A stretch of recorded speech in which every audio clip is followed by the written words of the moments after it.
la mejor novela del siglo. La mejor novela escrita en cualquier idioma en el siglo. No la mejor novela porque esté mejor escrita que otras, que probablemente sí, que muchas, sino por el grado de influencia y por la actualización que tiene permanentemente. Esto es un dato muy personal, pero como Salinger publicó poquito, ahora voy a hablar un poco más de su biografía, pero Salinger publicó estos 4 libros nada más, que son los 9 cuentos. Primero El guardián entre el centeno, 1951. Después publicó Los 9 cuentos en 1953. Después publicó Fran y Zoe en el año 61. Y después publicó estos 2 cuentos largos o seminovelas, una especie de diarios, que son Levantad, carpinteros, la vida del tejado y Seymour, una introducción. Esto es todo lo que publicó en vida Salinger. Y para los que nos gusta Salinger, no nos cuesta tanto cada 3 o 4 años leerlo completo de vuelta. Y yo siento por eso decía que era algo personal, con El guardián entre el centeno, que es una novela que cada vez es mejor.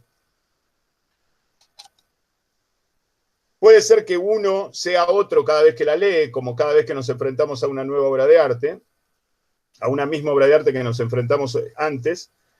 Lo que sí es cierto es el grado de esencialidad que tiene la literatura de Salinger. Es decir, Salinger llega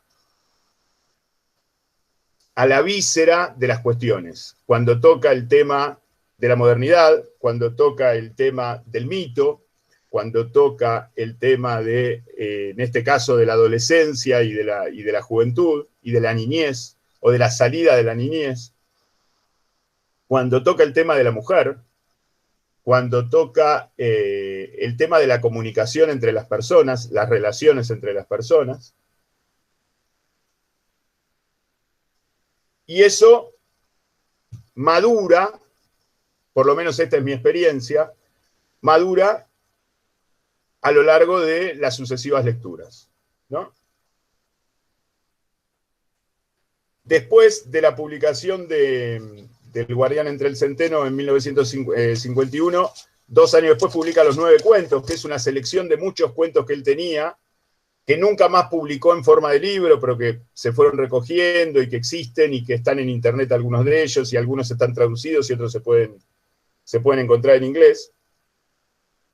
Y estos 9 cuentos es una selección que él hizo de sus propios cuentos, que él ordenó en el orden en el que fueron publicados, y de los cuales hoy vamos a trabajar 3 dentro de un rato más tarde. El primero, que es el primero de los 9 cuentos que vamos a tratar, es el Día Perfecto para el Pez Banana. El segundo cuento del libro, que es El tío Willy en Connecticut.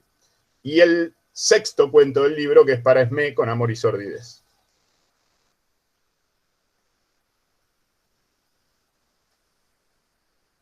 Pero quiero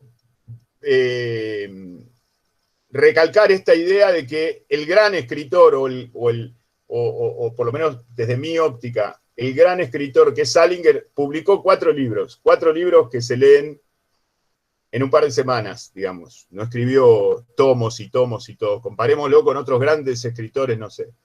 Simenón, por ejemplo, que las obras completas de Simenón son, no sé, ocupan 2 bibliotecas más o menos, ¿no? Es un escritor muy concentrado, y es a la vez un escritor que nos produce una incomodidad en la lectura, pero no una incomodidad porque es difícil de leer, sino porque por momentos parece demasiado simple. Esto lo vamos a tratar ahora dentro de un rato. Si parece demasiado elemental, demasiado casero, demasiado como, y no pasa nada, ¿qué me están contando? Me refiero sobre todo a los cuentos ahora, ¿no? La novela es más movida. La novela son 48 horas de la vida de un adolescente, Holden Caulfield, que se escapa de la escuela de la cual lo están por echar, y tiene toda una serie de aventuras en 48 horas y la novela concluye, digamos. O sea, es por ahí como la obra de los 4 libros que les acabo de presentar, es como la obra distintiva o distinta o particular o excepcional en cuanto a esto que me estoy refiriendo, en cuanto a lo casero, en cuanto a lo cotidiano, en cuanto a lo simple, en cuanto a lo cómodo de leer, pero por otro lado, como que uno no sabe a dónde va, o qué nos quiere decir.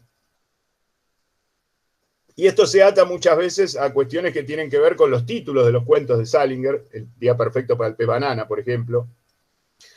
Tiene que ver con los finales de los cuentos de Salinger. Tiene que ver con los personajes o con los diálogos que nos demandan entrar en un código. Probablemente, no quiero decir difícil, porque si no parecería como que el que no entra es un tonto y yo soy un vivo bárbaro que entro. No me refiero a eso. Sino que nos propone un desafío. Esto pasa mucho en el cine también, que se entra o no se entra, digamos. No es una cuestión de quién es más vivo, quién es más tonto, o quién es más inteligente, o quién es más burro, sino se entra o no se entra. Inclusive tengo muchos amigos amantes de la literatura, muy buenos lectores, algunos mucho mejores lectores que yo, que no les gusta Salinger. No les gusta Salinger porque no pueden entrar al mundo de Salinger. Y el desafío de esta charla, en donde escapamos de el infalible Borges o el infalible Poe o el infalible, no sé, cualquiera de los clásicos que se le pueda ocurrir o clásicos en el sentido de reconocidos 100%, es meternos en un autor que nos demanda esta complejidad o nos demanda esta espina. Podemos quedarnos afuera de esto. ¿Sí? Otra curiosidad de Salinger que también hace un poco a todo este clima alrededor de su obra es su vida y cómo él en 1963 publica su último texto, que es Seymour, una introducción, y en 1967 desaparece y se va a vivir al bosque, para decirlo de alguna manera. Y vive hasta 2010. Y no publica más. Y no tenemos más libros de Salinger para leer, excepto algunos cuentos que quedaron, que algunos son anteriores, algunos son posteriores a su vida, y algunos no sabemos bien. Pero se ha hecho mucho, probablemente debe ser el escritor en el que más se ha hecho miga con su supuesta vida privada, desatendiendo a su obra, y sin tratar de entender verdaderamente su obra. O entendiéndola de manera muy simple o entendiéndola de segunda mano, ¿no? Muchas veces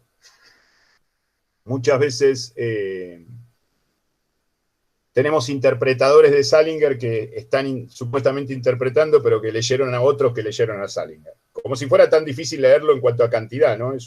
Como dije, no ha publicado tanto.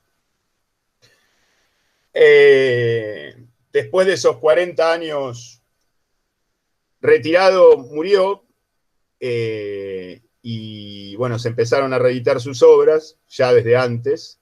Hay muchas traducciones de Salinger al castellano, algunas mejores que otras, algunas muy malas, ciertamente. Pero bueno, esto es un poco la introducción de por qué Salinger. Por qué Salinger entra en la lista de estos encuentros literarios que me parece que de alguna manera uno debe justificar. Bueno, ¿quién es Salinger? Más allá de la cuestión biográfica o alguna de estas cosas que estuvimos hablando hoy.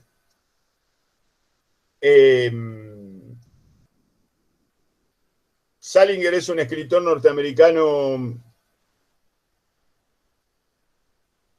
que creo que sobre todo, o entre otros, ha sido muy influido por la escritora Willa Cather, otra escritora norteamericana, anterior a él, casi pegada a él, que fallece en 1947, que publica hasta 1947, que es más o menos cuando él empieza a ser un personaje público. Probablemente ha sido influido también por la novela negra y por toda la literatura norteamericana que se escribía en los años 20 y 30. Pero sobre todo, el origen que vamos a encontrar en los cuentos de Salinger tiene que ver con cuestiones de experiencia. Hay una frase que dice el maestro Fareta que yo siempre la cito porque me parece tan sintética y tan magnífica, que es la misión del artista es transformar la experiencia en mito. Creo que Salinger hizo eso, ¿no?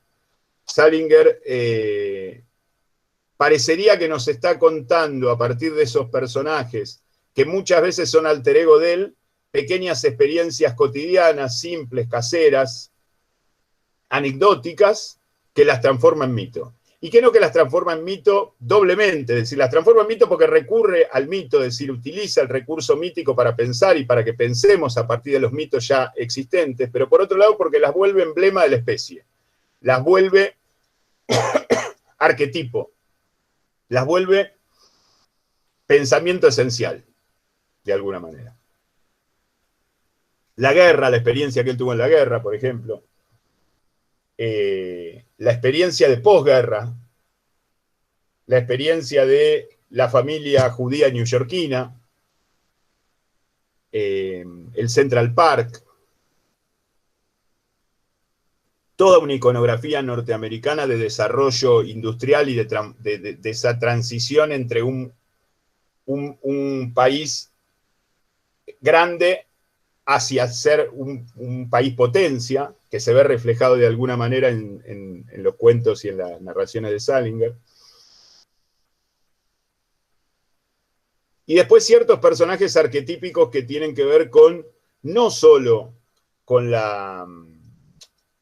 el mundo neoyorquino, o con el mundo judío, o con el mundo estadounidense, sino que lo podemos extender perfectamente a cualquier otra categoría humana, digamos, o de la condición humana. Uno de los elementos de este pasaje de la experiencia al mito y del trabajo supuestamente o entre comillas tramposo con los falsos alter egos de él en sus diferentes narraciones tiene que ver con la famosa familia Glass. Los que han leído a Salinger sabrán que a través de todos sus relatos, excepto El cazador oculto, excepto El guardián entre el centeno, que es como un texto aparte aún también en este sentido, en todos los demás relatos está presente de una manera u otra una familia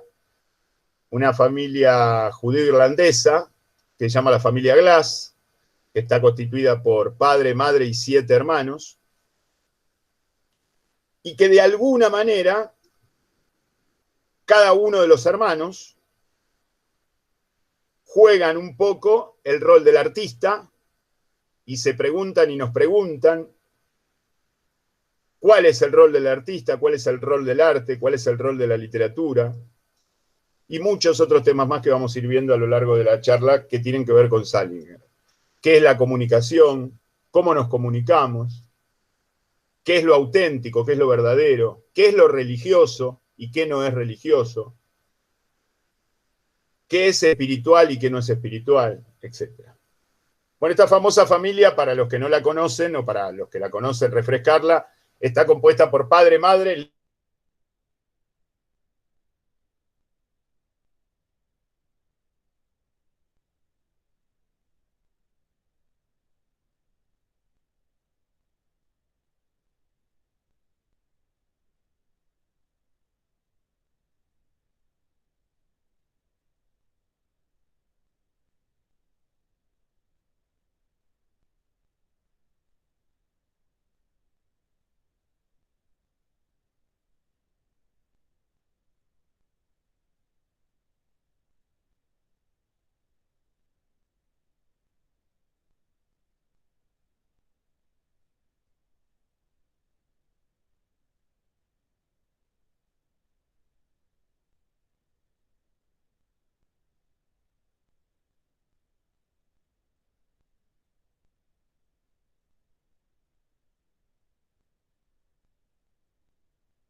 Bueno, acá estoy de vuelta, disculpen.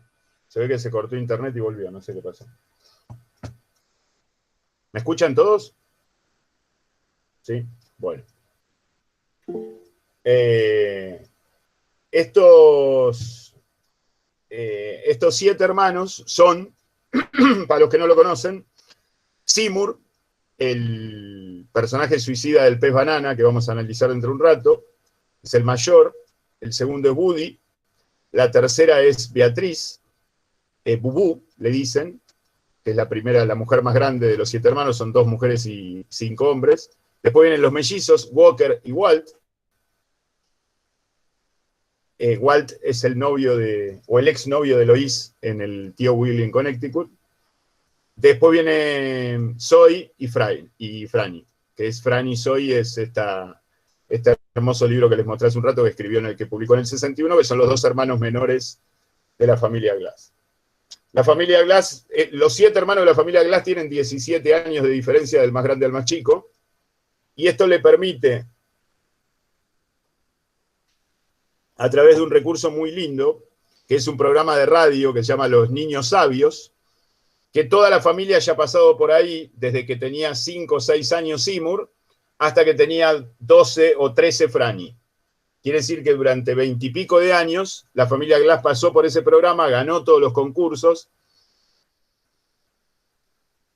y de alguna manera nos dice que son chicos inteligentes, chicos cultos, con sus complejidades y con sus vueltas, pero que son estrellas, son brillantes, son chicos brillantes.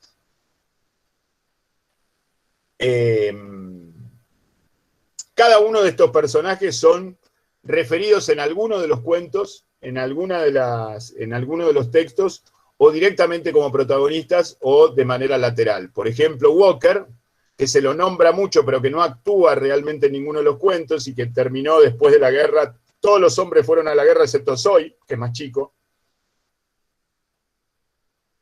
Seymour nació en 1917, Woody, que es el verdadero alter ego de Salinger, nació en 1919, Bubú en 1921, los mellizos Walker y Walt en el 25, y tardíamente Zoe en el 30 y Franny, la más chica, en el 34. Entonces, los 4 hombres más grandes fueron a la Segunda Guerra de una manera u otra. Walt murió en la guerra, este exnovio que tuvo Eloís en el tío Wiggly.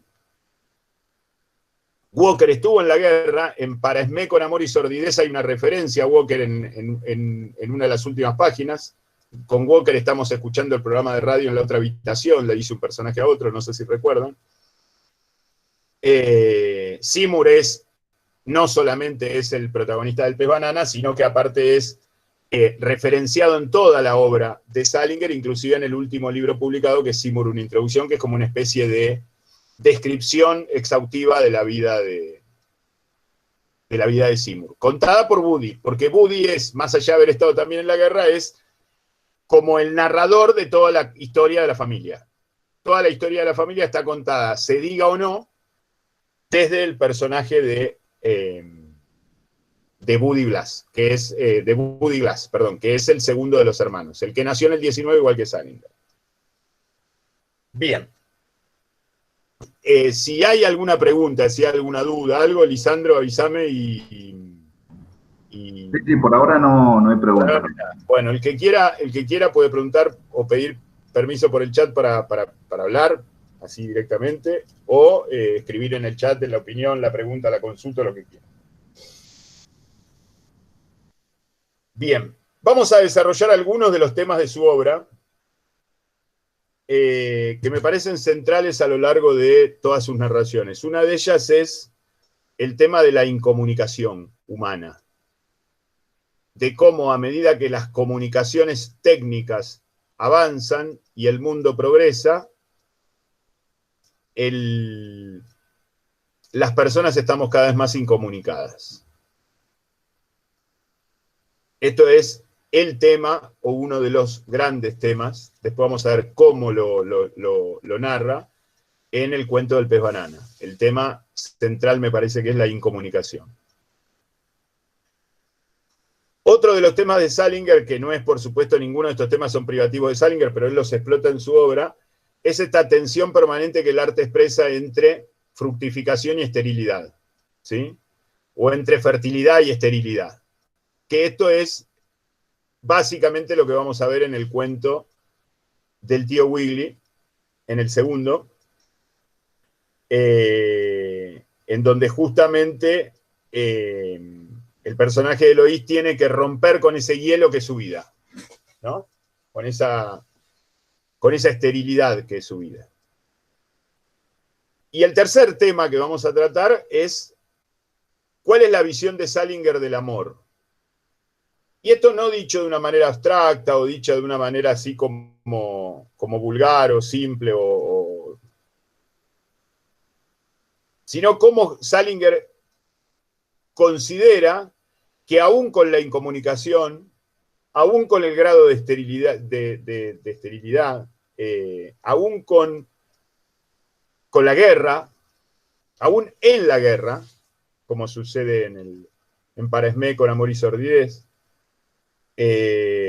aún con todos los desastres que vivimos en el mundo de hoy, hay un puente humano posible, y con esto de alguna manera cierro la introducción y me gustaría empezar a abrir un debate o empezar a charlar un poco más sobre los cuentos, pero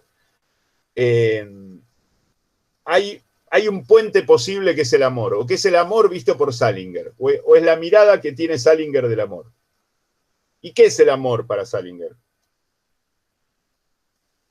Primero es una cuestión espiritual, estrictamente espiritual, una cuestión totalmente desinteresada, pero así como él considera que es imposible comunicarse entre las personas y naturalmente tenemos dificultades en nuestros vínculos en el mundo moderno, que inevitablemente tenemos rencores, avaricias, egoísmos, miserias, también inevitablemente y casi de manera natural aflora el amor, aflora el lazo, aflora...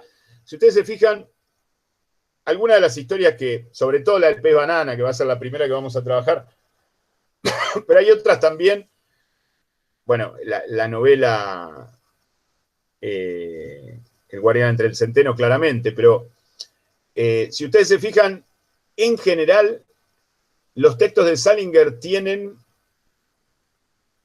como un gesto dulce, como algo que se compone en medio de ese desorden, como algo que vale la pena transitar, como algo que nos puede llevar a buen puerto, o en tal caso que depende de nosotros de que llegue a buen puerto. No es una literatura optimista, no es una literatura no sé cómo decirlo, de alabanza televisiva, de aplaudir de pie como si fuera un show televisivo, para nada, lo contrario, más bien. Puede hasta confundírsela con algo aburrido o monótono, en tal caso. Pero sí hay un gesto de algo que el ser humano tiene naturalmente, casi sin esforzarse, si se esfuerza mejor, que es el puente con el otro. Y que eso puede prevalecer y puede prevalecer en cualquiera de los contextos en los que se da cualquiera de sus relatos. Básicamente lo vamos a ver en el cuento de Para Esmé con Amor y Sordidez.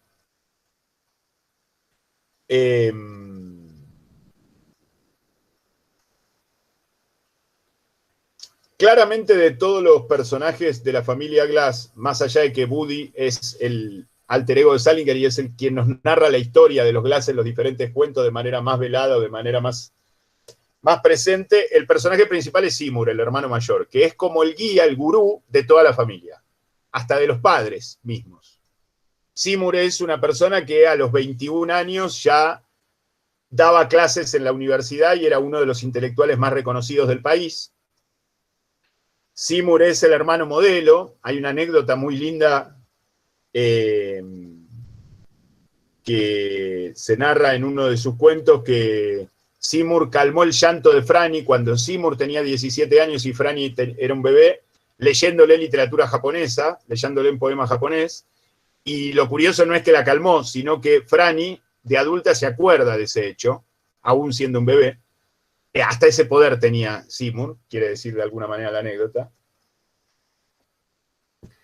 Y Seymour inclusive en un grado de exaltación de Woody, en uno de sus relatos, en Seymour una introducción, en el último relato que publica, que es como una especie de humanización por un lado, pero de exaltación por otra, de este mismo personaje Seymour, hace como una especie de raconto de dónde viene su cultura, la de Woody, pero también podemos entender la de Salinger, y dice el narrador, tengo 4 fuentes de inspiración. La primera es Kierkegaard, el famoso filósofo danés del siglo XIX.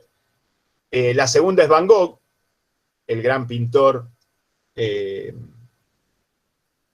finales del siglo XIX. La siguiente es Kafka, y la cuarta y última es Seymour. Esto, por supuesto que está mezclando ficción con realidad, pero de alguna manera nos da a entender en qué lugar lo pone, como para pensarlo, no solo en ese texto, que es el último que publica, no sé si Salinger sabía que iba a ser el último que publica, pero por lo menos para que repensemos cada vez que aparece Seymour, porque Seymour aparece todo el tiempo.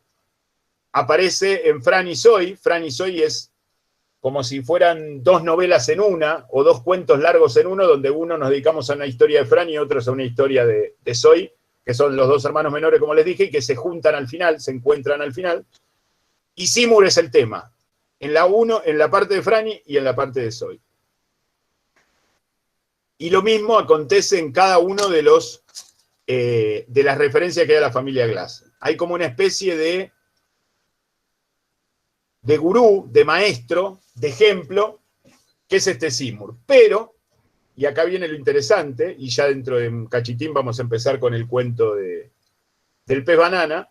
Seymour a los 31 años, en 1948, en la playa de la Florida, de vacaciones con su mujer Muriel, se suicida. Y esto, de alguna manera, Salinger no digo que nos obligue, pero nos deja picando para que nosotros pensemos este tipo que influyó tanto en esta familia, que es intelectualmente tan brillante, que tenía tanta capacidad, tanta erudición y sobre todo tanta precocidad, ¿no? Porque fue el más joven de todos los hermanos en ir a este programa de radio de donde contestaban preguntas complejas los niños sabios, que fue al que mejor le fue, que se recibió a los 15 años, que a los 21 años estaba dando clases en la universidad, y que todos los hermanos lo tomaban como el maestro en todo sentido, los compañeros, los amigos, los hermanos, la mujer misma, no pudo con su propia vida. Entonces esto, que de alguna manera es el principio de su obra, porque este cuento que transcurre en 1948 en la trama, que es Un día perfecto del pez banana, fue escrito en 1948, es una de las primeras cosas que escribe Salinger, o una de las primeras cosas que publica Salinger, inclusive antes del tomo Los 9 cuentos. Ya ahí nos alerta, nos pone un freno previo, que ojo que todo lo que vamos a leer de Seymour después tiene esta tara constitutiva, que es que este tipo no se bancó ser eso que todos admiran. Entonces, ¿era tan admirable? ¿No era tan admirable? Bueno, ahora lo vamos a ver más profundamente, pero la historia del pez banana es eso, son unos peces, una especie de fábula donde hay unos peces que se meten en un pozo y se comen tantas bananas que después no pueden salir del pozo. Bueno, esa es la vida de Seymour. O sea, Seymour tenía tanta capacidad que no la podía comunicar, que no la podía trasladar, que no podía, que se le hacía dificultoso moverse. Se había ensanchado tanto que después no pasaba por la puerta. Y el mundo es el mundo. Uno no puede cambiar el mundo en el que vive porque es muy inteligente, sino que también es parte del saber, nos dice Salinger, adaptarse de alguna manera a ese mundo, aunque sea para cambiarlo, aunque sea para pensarlo, aunque sea para comunicar esas ideas o esas conclusiones a las que llegamos a partir de nuestra erudición. Entonces el personaje de Seymour es constantemente una exaltación, una sobrevaloración, un gurú, un maestro, un erudito, pero también es aquel suicida que se metió en un pozo, se comió tantas bananas, 78 creo que eran en la fábula, y después no pudo salir. Y es justamente lo que hace él cuando regresa de la playa en el cuento, ¿no? Toda la obra de Salinger, este es el ejemplo más extremo, pero toda la obra de Salinger está compuesta, por eso tal vez la dificultad de leer o de acercarse para muchos lectores, está compuesta de esta contrariedad, de que nos está diciendo una cosa, pero nos está diciendo lo contrario a la vez. Es decir, Seymour es la persona más inteligente de la Tierra, pero la persona más inteligente de la Tierra no puede vivir en la Tierra. Seymour es el ejemplo de todos los hermanos y va a seguir siéndolo después de Suicida por muchos años más. El fragmento de Fran y Zoe transcurre, el de Zoe transcurre en 1955-58. Hace ya varios años que Seymour se suicidó y Seymour sigue siendo modelo para todos los hermanos, sobre todo para Zoe, ¿no?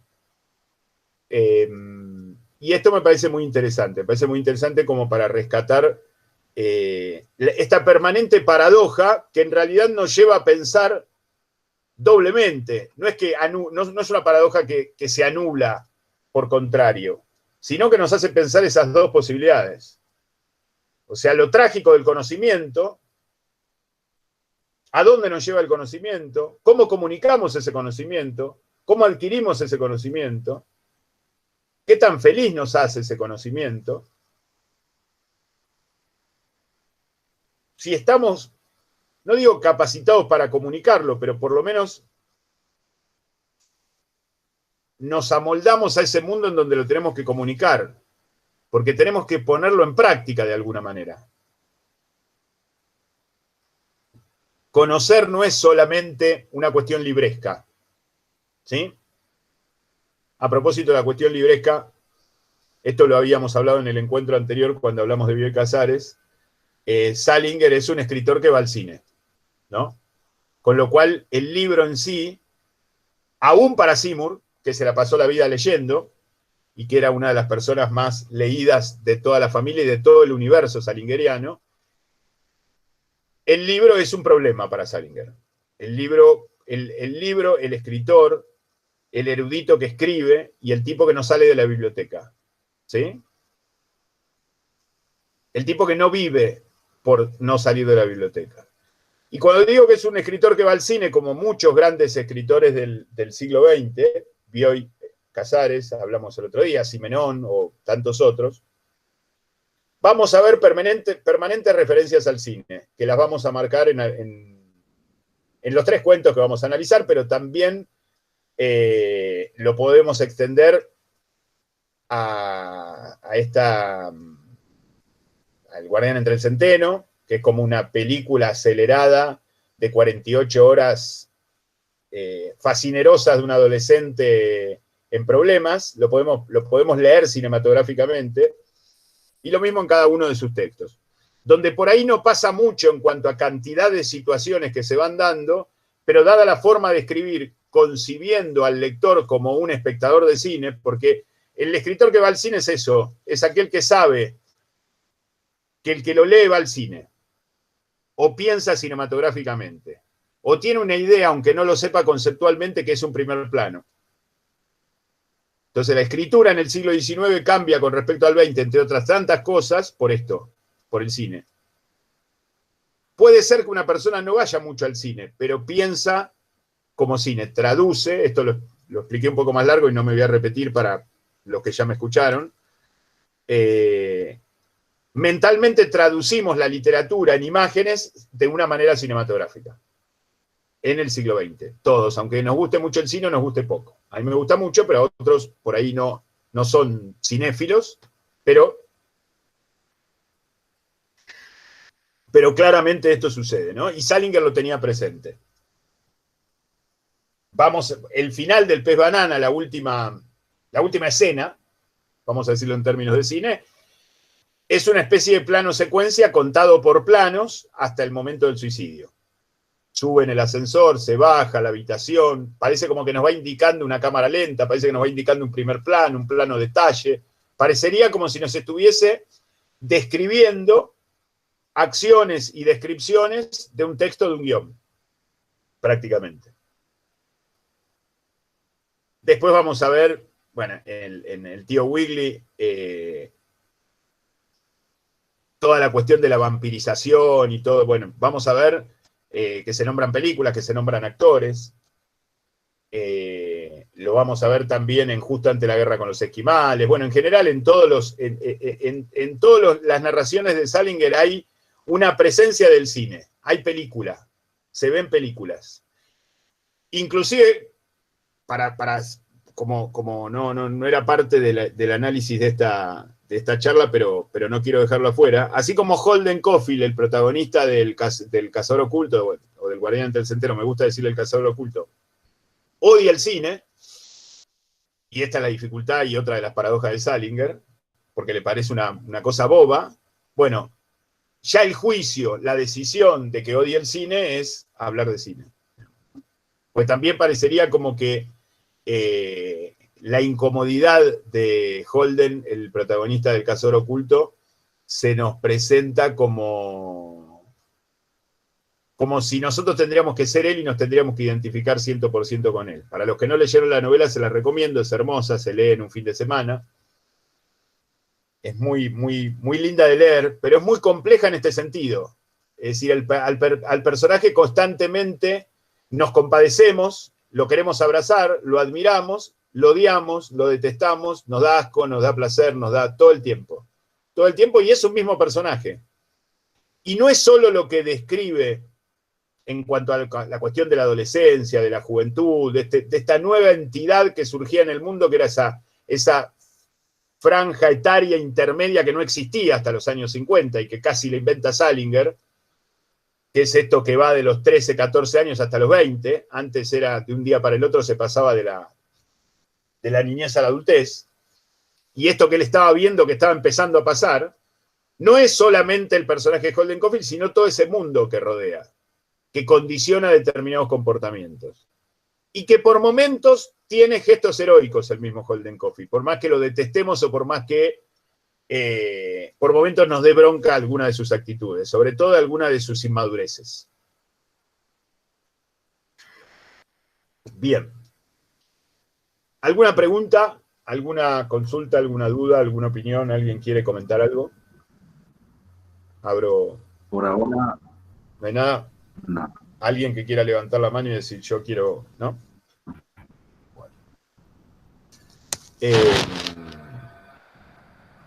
Bueno, vamos a ir a los cuentos. No sé si han tenido la oportunidad de leerlo, los cuentos. Me gustaría, me siento haciendo un monólogo eterno, me gustaría empezar porque ustedes, el que quiera, o los que quieran, por escrito o oralmente, me den las impresiones que tengan sobre el día perfecto para el pez banana. Empezamos por ahí. Y después pasamos a los otros dos siguientes.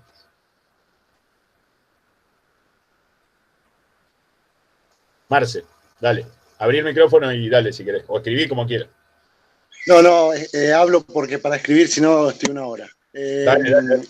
No, un poco tomar esta cuestión que hablabas respecto a esta metáfora de los pez banana que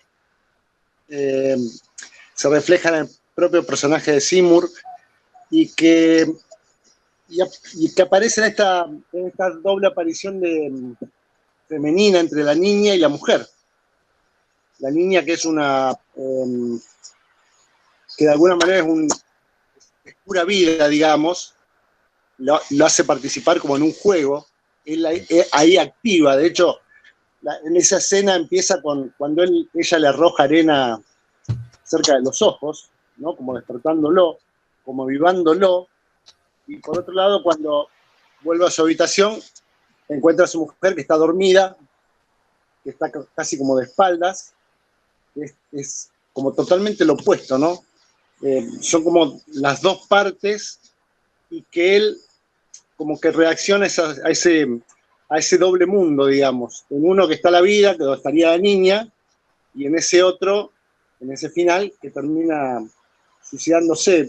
Encontré esa relación a partir de lo que estabas contando de la metáfora del pez con respecto al personaje de Seymour. Bien.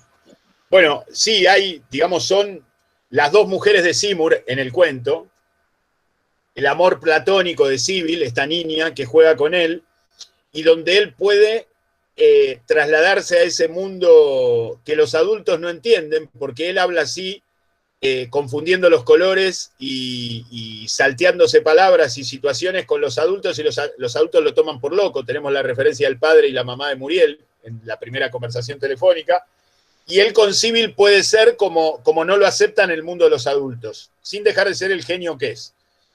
Pero Muriel está cansada. Hay una idea muy, muy interesante, que Muriel es una especie de Penélope, yendo al mito de Penélope y Ulises, que esperó al guerrero al regreso de la guerra, pero el guerrero no resultó ser Ulises. Vino medio trastocado. Vino cansado, vino distinto a como se lo esperaba, ¿no? Hay una idea de... hay dos ideas muy lindas con respecto al personaje de Muriel. Una que, bueno, en lugar de tejer como Ulises, está pintándose las uñas, ¿no? El traslado moderno. Y por otro lado, esta idea que está tironeada entre los dos mundos, Muriel. Porque entre el mundo de la madre y el mundo de Seymour. Está hablando por teléfono desde la ventana y mira hacia la playa donde está Seymour. Y está entre la luz, la mesita de luz y el cenicero, entre el humo y la luz. Es decir, está constantemente esa tensión. En cambio, Sybil no ve eso. Sybil más transparentemente lo ve, de una manera mucho más juguetona, digamos, como lo ve un niño. Está muy poblado el mundo de Salinger de niños o de preadolescentes. El cuento de, bueno, Teddy, pero sobre todo en el bote, este chico Lionel, que en parte me hace acordar a esta Sybil.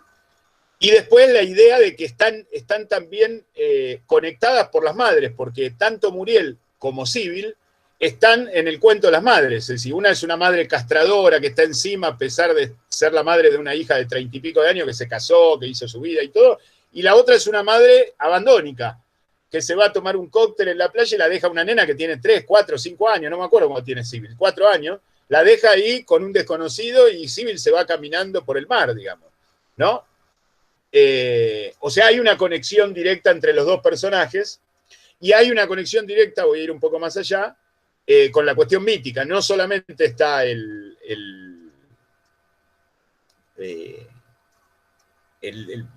mito de Ulises y de Penélope, sino que está también el mito de Ícaro, digamos, o sea, el sol, el que se acercó tanto al sol que se quemó, digamos, ¿qué es ese sol? ¿De qué se quemó Muriel? Porque Muriel están hace 2 días de vacaciones y ya está toda quemada, no puede salir. En 2 días se quemó, le quemó la cabeza a Seymour, digamos. O sea, en 2 días quedó toda quemada. Y Seymour está todo blanco, porque es blanco naturalmente, pero está todo protegido hasta los ojos. No quiere ni siquiera ver. Inclusive después hay una escena muy curiosa en el ascensor, que hay una señora que tiene solo quemada la nariz. Como que está metiendo la nariz en el asunto, pero que como que es la gente común, como que es lo normal, dicho esto entre comillas, que en la obra de Salinger quién sabe lo que quiere decir. Pero está muy bueno la idea del bronceador, las dos. Una, usaste el bronceador, le dice la madre a Muriel, y la otra, Sybil, la madre, le está poniendo bronceador, le ponen los omóplatos, ¿no? Recuerdan, bueno, las alas pegadas con cera, hablan de la cera, me gusta comer cera. Es decir, está totalmente articulado el relato del pez banana en base al mito de Ícaro y al mito de Ulises y del regreso de la guerra y la espera de Penélope. Y ambos tienen que ver con este tema central del cuento y de la obra de Salinger, que es la incomunicación, que es la imposibilidad de comunicarse, porque Sybil, aún a los 4 años y aún con esa cosa grado, está celosa de Seymour porque hay otra nena que toca el piano con él. ¿Sí? Y por otro lado, la madre está preocupada porque Muriel lo tiene que dejar a Seymour y se tiene que volver, y Seymour tiene que ir corriendo a ver a un psicólogo porque no sé qué problema tiene con los árboles cuando maneja. Es decir, hay una cosa delirante casi, que permanentemente nos conecta un personaje con otro, para ir al origen de tu comentario, Marcelo, de Civil y de Muriel, y que también tiene que ver con los ojos. Recuerden que en una de las traducciones, Seymour Glass, si es en castellano, si queremos mantener la fonética y cambiarle las letras, es ver más vidrio, ¿sí? En una de las traducciones, en esta, que es una vieja traducción de los 9 cuentos, la nena no le dice Seymour, le dice ver más vidrio, y le tira arena en los ojos, ¿sí? Entonces, él que ve más allá, no se puede bancar la arena que le tira la nena. Es decir, no puede, tiene que trasladar, tiene que correrse de ese lugar y empezar a decirle, no, tenés, qué linda malla azul. No, pero si es amarilla. No, pero yo la veía azul. Y no te conté lo de los peces banana y los tigres, y leíste el cuento del cosito, y va como saltando de un lugar a otro a ver dónde puede conectar, y ese pequeño tramo del cuento, que es el segundo movimiento, esa conversación con Civil, es de alguna manera la vida de Seymour, si leemos después el resto de la obra de Salinger. Es alguien que va saltando de tema en tema para ver si se puede conectar con alguien, porque está demasiado arriba y los demás no lo pueden agarrar, no pueden engancharse. Entonces trata de buscar algún punto de conexión y no lo encuentra. Bueno, yendo al tema de la incomunicación, Muriel estuvo como 3 horas esperando la comunicación porque estaba lleno de publicistas. Fíjense qué interesante, ¿no? Los cantos de sirena de esta época no son los de la época de Ulises y Penélope, sino que son los publicistas. Estaba lleno de publicistas que monopolizaban las líneas del hotel. Entonces tuvo que tardar, o sea, hay una incomunicación. Y con la madre, Muriel está constantemente incomunicada. Porque hablan de una cosa, saltan de un tema al otro, pasan de la moda a Seymour, a la plata, al auto que se rompió, al arreglo que va a pagar el padre, y la madre le insiste con algo que sí, que Muriel ya le dijo que no. Es decir, ahí, perdón que lo llevé todo esto al tema de la incomunicación, pero era un poco lo que quería decir. Pero está muy bien esa conexión para arrancar del cuento entre el personaje de la niña Civil y la esposa Muriel.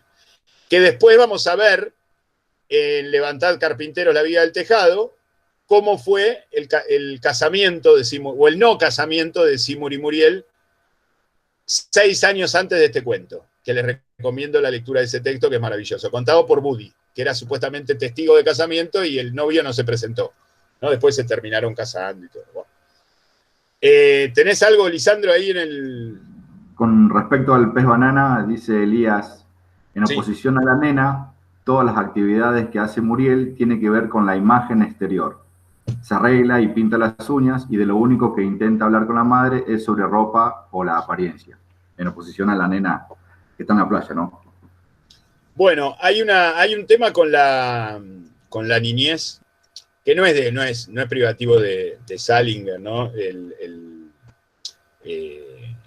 Lo hemos visto en otra literatura también, pero muchos de los niños de Salinger se comportan como adultos mientras los adultos se comportan como niños.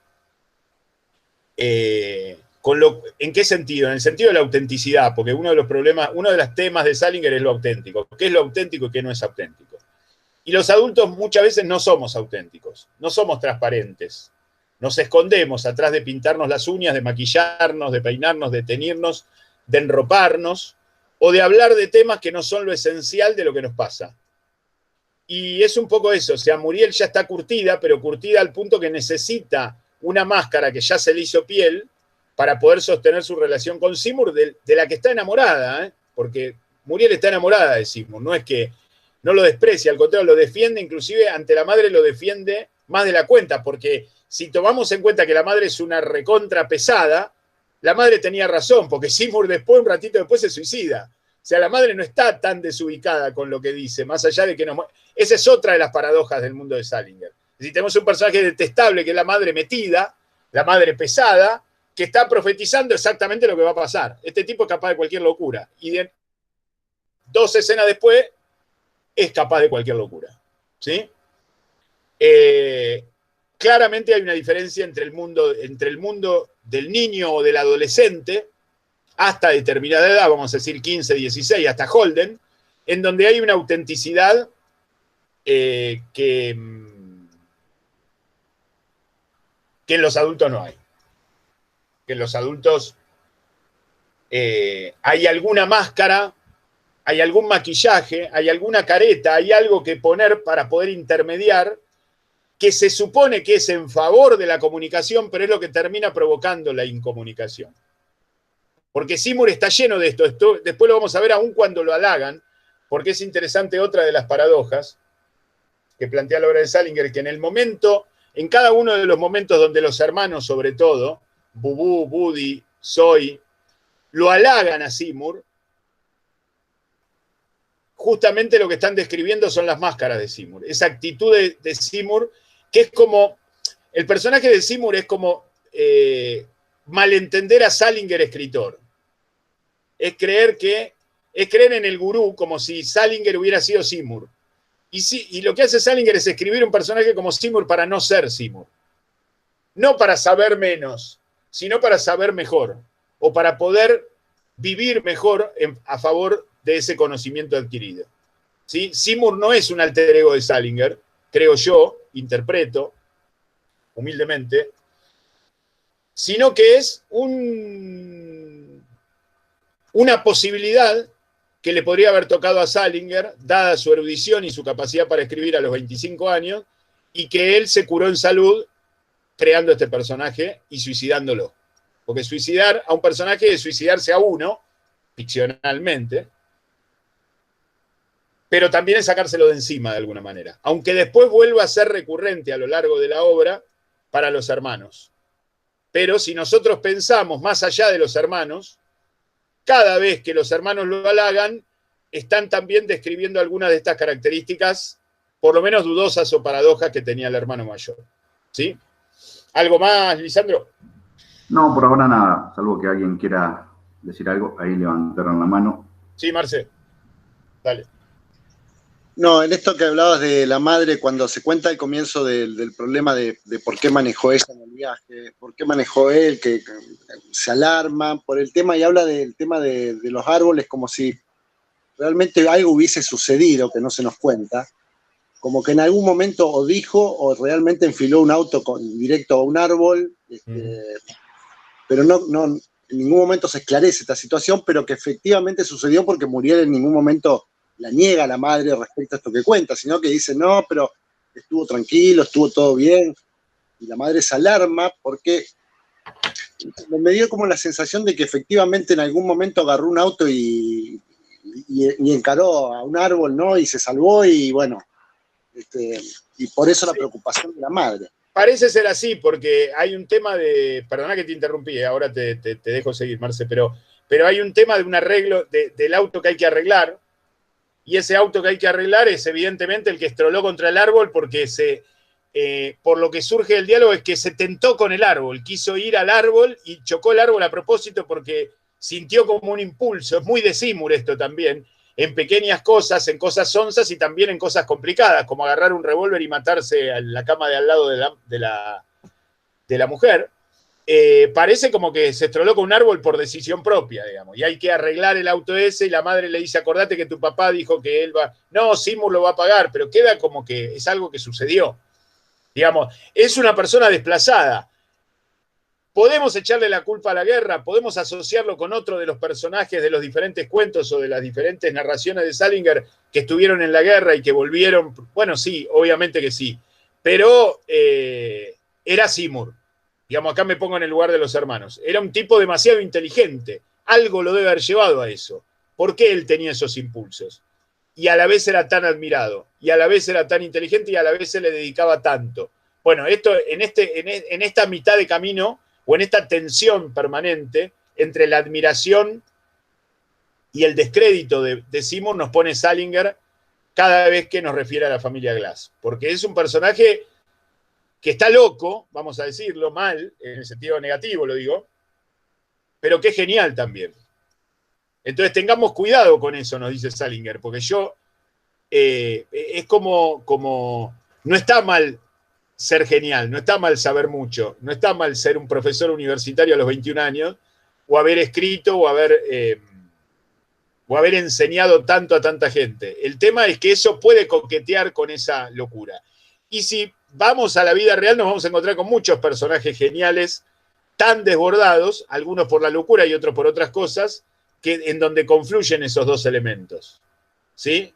Que no es que un elemento anula al otro, sino que van en permanente tensión y que parece que son necesarios los dos para que uno alimente al otro, y Salinger por lo menos nos plantea la duda. Ojo, digamos, o sea, no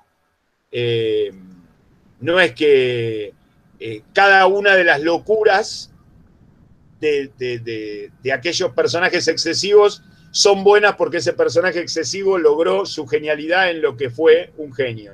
O sea, ya que está de moda en estos días Maradona. No es que por eso. Podría haber sido de otra manera. Bueno, nosotros tenemos que pensar con eso. No digo que Salinger nos diga lo que tenemos que hacer, pero la idea de que ese choque al árbol fue deliberado nos da una idea de que, ojo, estamos ante un tipo que es un genio y lee en alemán y lee en no sé cuántos idiomas y escribe poesía japonesa y sabe japonés desde los 15 años, pero choca árboles también, ¿no? Bien. Sí, y en todo caso, en defensa de la madre castradora, poniéndose en el lugar de la madre, digo, si uno ve una persona que supuestamente no es que pinchó una goma y se fue contra un árbol, sino que encaró un árbol deliberadamente, la verdad es como para estar llamando cada 5 minutos, ¿no? A ver qué está haciendo. Porque no ha sucedido 2 años atrás, ha sucedido por el tema del auto poco tiempo atrás, ¿no?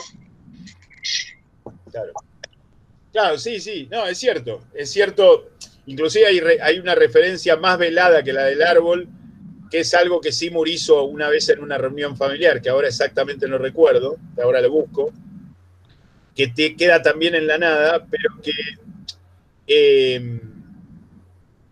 hay también en la madre, vamos a poner las cosas en su lugar, yo entiendo lo que vos decís y creo que yo estaría igual de preocupado como madre o como padre, pero hay también una cosa en la madre como de deber ser, y tengo que decir esto porque hay que decirlo, no hay un convencimiento y un fundamento, lo cual le da esa tensión paradojal de toda la obra de Salinger, y también está este salto simbólico entre el tema Seymour y el tema moda, todo el tiempo.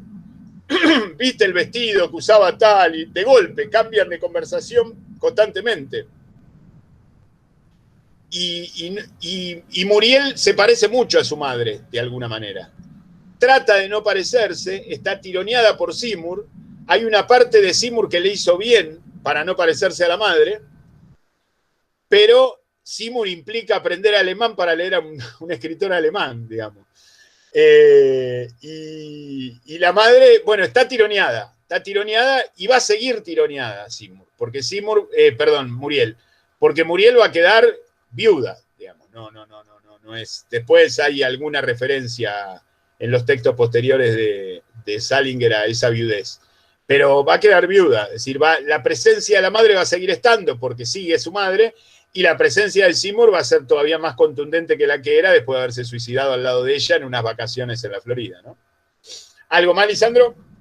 Acá Lida dice, sí. Seymour se suicida y Salinger se va al bosque a aislarse y cambia su vida. ¿No tiene cierto parecido?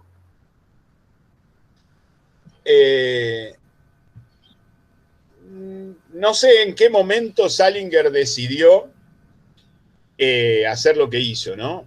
Este cuento es del 48 y Salinger se fue en el 67, 19 años después. Yo no sé si lo tenía pensado cuando escribió este cuento. Lo que sí sabemos es que Salinger era muy celoso de su literatura, que no quería publicar cualquier cosa, que quería tener un control absoluto que las editoriales no le permitían, que no permitía que se venda los derechos de sus novelas y de sus textos al cine para que se adapten, que era una persona muy complicada en ese sentido, y que creo que este es el motivo principal por el cual se alejó de lo que llamamos la civilización. No, esto en términos biográficos, intuitivo, porque tampoco soy un biógrafo de Salinger, ni lo quiero ser. Lo que sí me parece interesante que plantear el suicidio de Seymour, del personaje más importante de su obra, al comienzo de su obra, y después referenciarlo como un ídolo de todo el universo de la ficción, pero con la presencia permanente de que se ha suicidado de vacaciones en la Florida con su mujer, probablemente el primer viaje que pudieron hacer después de la guerra, a los 31 años de edad, le genera una tensión porque Salinger no es una persona que legitime la idea de suicidio. Eso queda claro. O sea, en tal caso lo que les parece a los hermanos que este hermano mayor era un genio que se suicidó y tendría algún motivo, pero no sabemos cuál. Hizo todo bien menos suicidarse. Ninguno de los hermanos lo alaba por suicida. Y en ningún momento en Salinger hay algún tipo de legitimación, ni en el cuento mismo del pez banana, ni en ninguna de las narraciones donde los hermanos lo halagan, ni en cualquiera de las demás narraciones donde no aparece la familia Glass. No sé qué pasó. Pero, bueno. No sé qué. Ahí está. Ahí se normalizó. En ninguno de los textos hay una referencia, ni siquiera sospechosa de defensa del suicidio. Entonces, hay una crítica al suicidio. De hecho, es un tipo que vivió 91 años, Salinger, ¿no? O sea, si se suicidó a los 91 años, bueno, por lo menos vivió 91 años. No era una persona que estuviese en contra de la vida. Ahora, si esto lo llevamos a las dificultades del mundo moderno de comunicarse, a las experiencias de guerra que tuvo él personalmente, toda la familia Glass, muchos de sus amigos y de sus colegas escritores, muchos de los tipos que volvieron de la guerra y que se suicidaron o que terminaron locos. Y el tipo logró plasmar eso en la literatura, porque la guerra es un tema en Salinger, no es un tema en donde indague su belicismo, su antibelicismo, sino que es algo como que es parte de su universo. Los personajes de Salinger que viven en los años 40, 50 y 60 fueron o van a la guerra porque en Estados Unidos los jóvenes van a la guerra.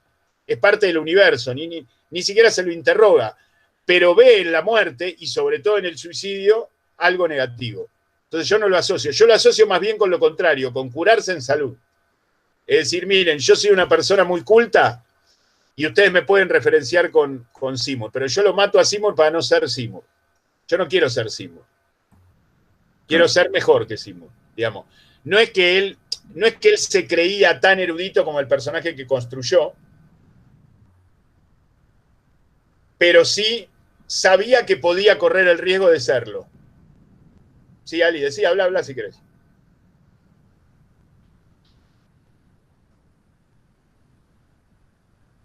No te escucho, tenés el micrófono cerrado, me parece. No se escucha. No se escucha, tenés el micrófono abierto, pero no se escucha.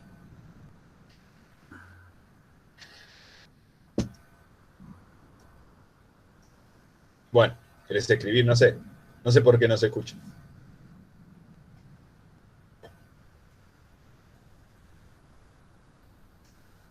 Justamente esa es la identificación, dice Ali.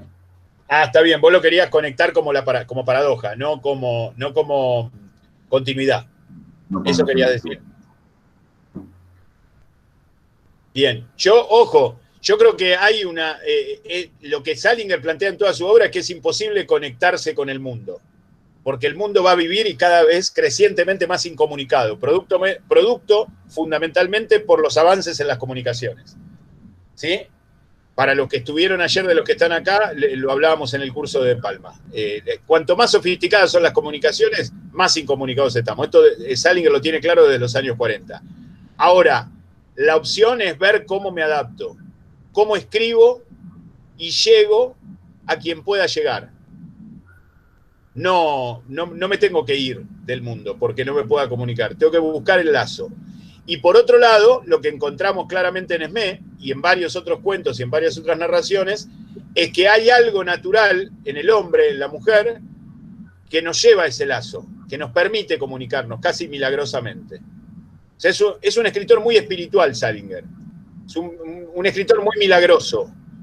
Se habló en algún tiempo que practicaba el budismo zen. Bueno, no viene al caso ni tampoco me preocupa, pero está siempre permanentemente la espiritualidad. Bueno, en el pez banana la referencia es que el nuevo apodo que le puso a Muriel, que es Miss Buscona Espiritual 1948, ¿no?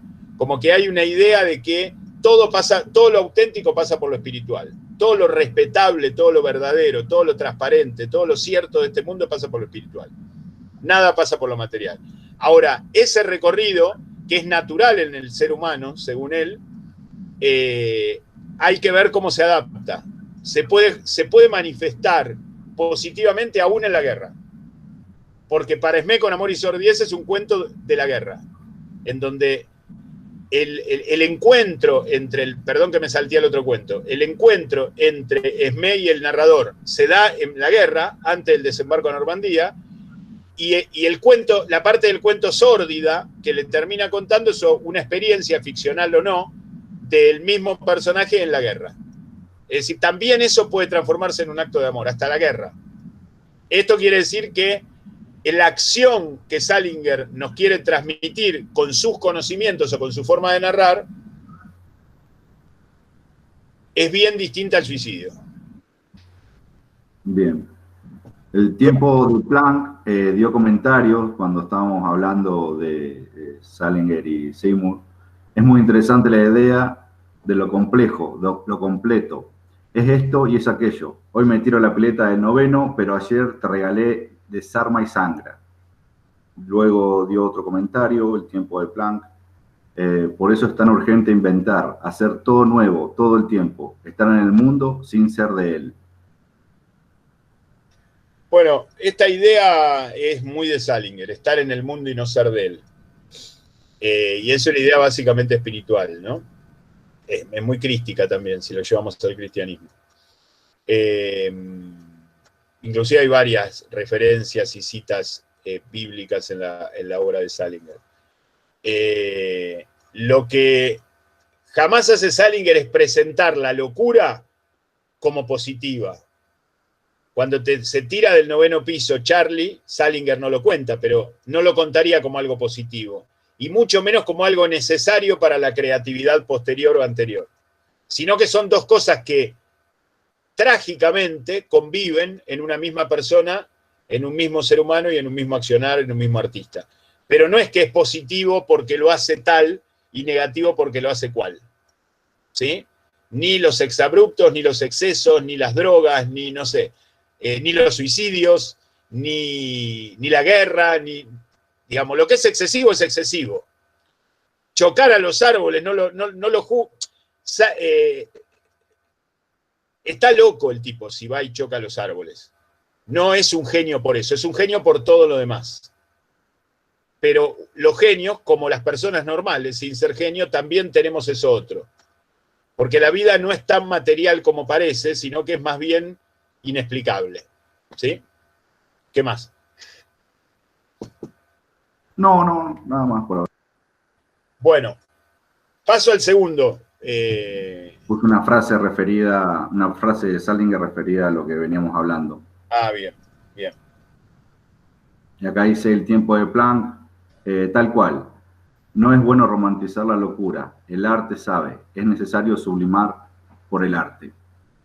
Bien, Dani, está muy bien eso. Sí, bueno, yo creo que es así. Creo que no me acuerdo qué artista halagaba a otro diciendo, qué comentarista halagaba a un artista porque tomaba alcohol o se drogaba o tomaba cocaína, no sé qué. Y la genialidad, le dice un tercero, no es que tome cocaína, es que haga la música que hace. Porque vos podés tomar toda la cocaína que quieras, pero no vas a hacer la obra de... Entonces el tema es poder discernir y poder ver, porque en general aquellas cosas que tienen que ver con los excesos en Seymour y que tienen que ver con los excesos y con los desbordes y con las locuras en los artistas en la modernidad son las materiales, son las que están ligadas al mundo, y las cosas que verdaderamente nos hablan de genio son aquellas que se salen del mundo, que están más allá del mundo, que son las espirituales. Bueno, el segundo cuento, paso al segundo cuento, así no se nos hace tan tarde. El segundo cuento, El tío Willy en Connecticut, tiene, bueno, hemos hablado al pasar, y acá viene al caso, los títulos de los cuentos de Salinger, en algunos casos son muy particulares. Un día perfecto para el pez banana es un cuento que uno cuando lee el título y no leyó el cuento no sabe de qué cuerno le van a hablar. después podemos atar esta cuestión simbólica a los peces Banana y Seymour. Bueno, acá el tío Wiggly es la confusión adrede de Walt, este Glass también, en la anécdota que cuenta Lois, que confunde uncle con uncle, ¿no? Tío con tobillo. Y en Connecticut, pues bueno, Connecticut al norte de Nueva York, invierno, pasamos del verano al invierno, cuento anterior era, y después el tercero es primavera, esto lo elegí adrede. El primero es el infierno, o sea, el sin salida del suicidio. Y este es como una especie de purgatorio, si queremos, ¿no? Porque finalmente Eloís, que es fría, que vive en un lugar frío, que está en invierno, que están todos congelados ahí en el medio de la nieve, que es estéril, o que por lo menos da esa impresión. Inclusive hay algunos juegos hasta corporales, ¿no? Cuando se pone el cenicero en el abdomen, etc. Finalmente logra romper ese hielo y logra llorar, logra comunicarse, se establece una pequeña comunicación, se establece una comunicación con su hija, es decir, puede llegar a ese mundo auténtico. Ahí tenemos el personaje de Ramona, otro niño, niña en este caso, que tiene noviecitos imaginarios y que es absolutamente delirante como Seymour y como Sybil en el primer cuento, pero que no puede conectar con los adultos, ni quiere conectar.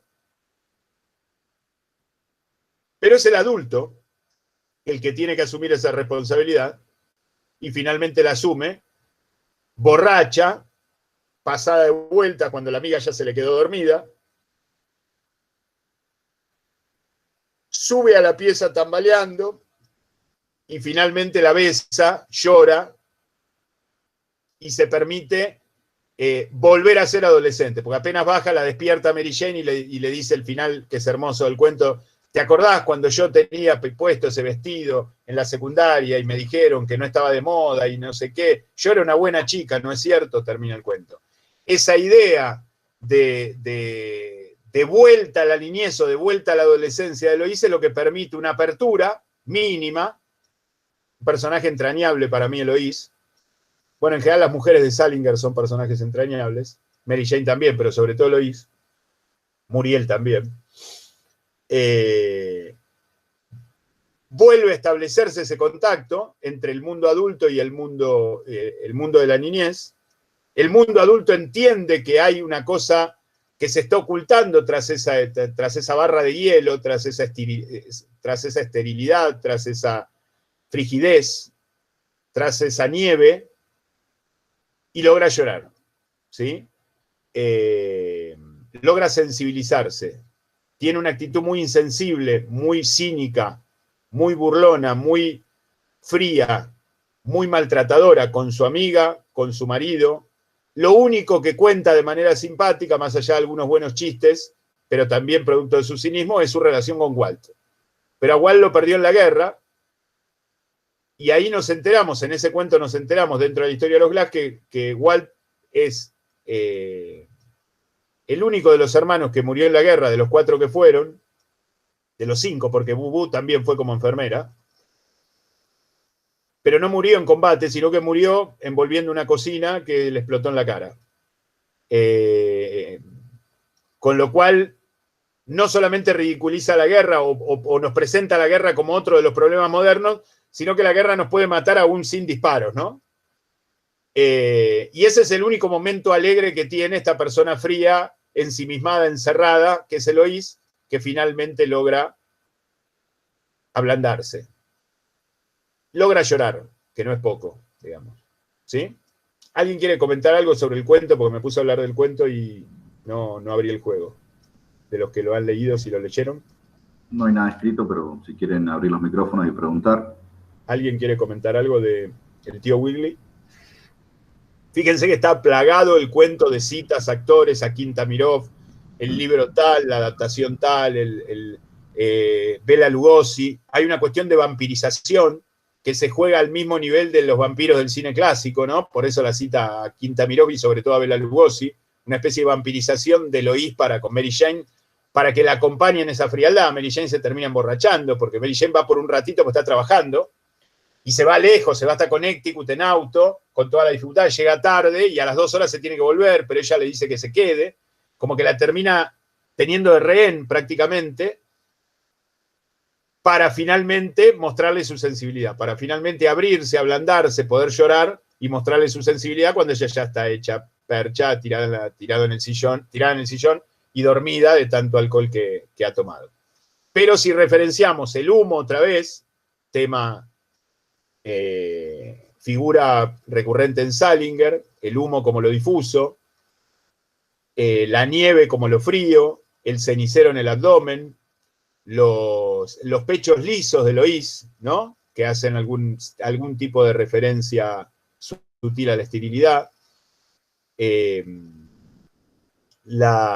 comentario que hace, sí, acá en el barrio me dicen Fanny la fértil, cuando hace como que saca los revólveres como si fuera un western, cuando viene con los 2 vasos con la bebida. Es decir, las referencias al cine y a esta lucha casi inconsciente de ella entre fructificación y esterilidad, se da cuenta que la cuestión de la esterilidad era más una cuestión mental que una cuestión estrictamente física. Y que logra ablandarse cuando logra sensibilizarse, cuando logra reconocer al otro, y reconocer al otro es reconocer a la hija, y reconocer a la hija es reconocer el mundo de la niñez, o por lo menos ese mundo auténtico que puede permitirse la ficción, porque es muy interesante la idea de que ella inventa historias, tiene novios imaginarios, y crea, mientras que ella no puede salir del sillón de sus cigarrillos y de sus borracheras permanentes, y estar encerrada como una ama de casa de clase media alta que no trabaja, que mandonea y maltrata a sus empleados, que detesta a su marido, y bueno, todo lo que nos va contando la narración a lo largo del cuento. Sí, Lisandro, léeme lo que hay. Acá Elías dice, me parece interesante que en todo el cuento está la criada fuera de campo, que justamente se llama Grace, personaje que Lois todo el tiempo ignora y pasa por alto. Sí, es así. Es la gracia que no ve. Así como Ramona es una especie de sutileza respecto a San Ramón nonato, es decir, al no nacido, ¿no? Es como no reconocida, así como no reconoce a la gracia, no reconoce a la hija. Pero está muy bien lo de Grace. Sí, Marce. No, que cuando la presentan a Ramona, la presentan como alguien muy, muy alejada del mundo de estas dos, ¿no? Es como una irrealidad, que incluso parece como algo que la describen de manera hasta casi burlona, ¿no? Tan fuera del mundo al que pertenecen estas dos amigas.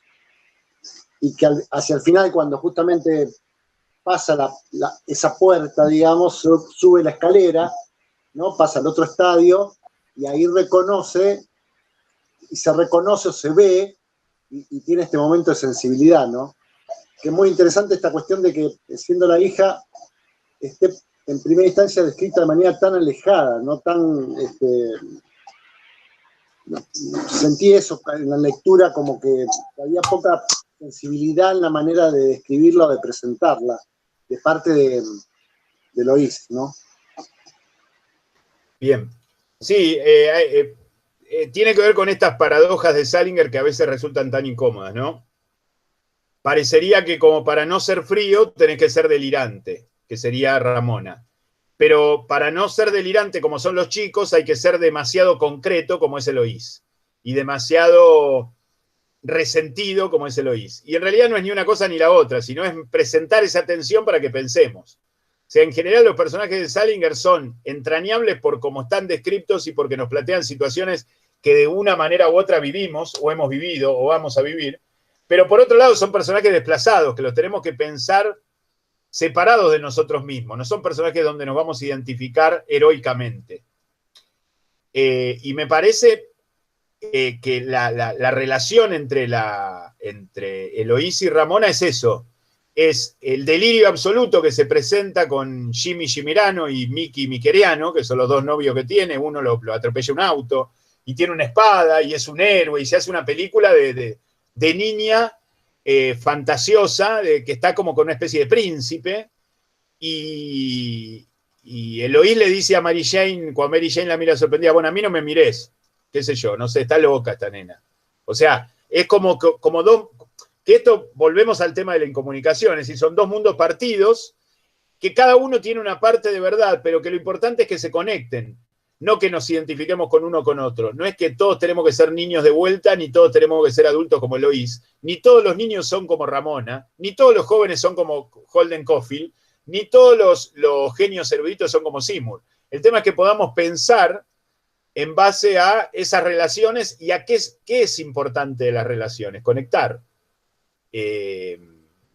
hacerse amigo, servir, servirse, amar, en definitiva. Entonces, esta cuestión que se da al final es eso, ese beso húmedo, creo que en la boca le da a la nena, es como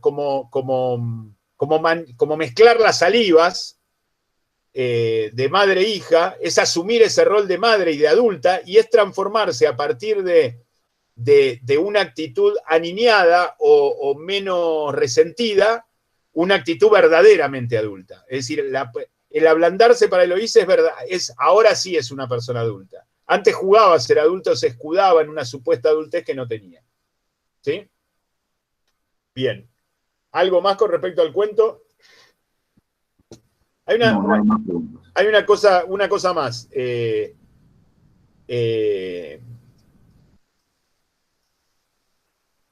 resentimiento, de la frialdad, de la frigidez, de la esterilidad, de lo improductivo, pasa a la culpa. Y otra vez tenemos en el arte la culpa como conocimiento, la culpa como aprendizaje. Es decir, la culpa no es un problema. Cuando tenemos culpa es porque nos damos cuenta de algo que sin la culpa no nos podríamos dar cuenta. Y ella siente culpa. Siente culpa por la desatención al mundo que la rodea. Probablemente podemos extender, si queremos, ficcionalmente, hipotéticamente, y después de ese acto, y después que se le pase la borrachera, por ahí trata un poco mejor a la sirvienta. ¿Sí? Nos podríamos imaginar una situación de ficción así. Pero lo que necesitó es sentir culpa. Sentir que estaba desatendiendo algo que debía atender, encerrada, ensimismada en un mundo privado que era absolutamente falso. Es darse cuenta de esa misma falsedad en la que estaba encerrada, ¿no? En la que estaba...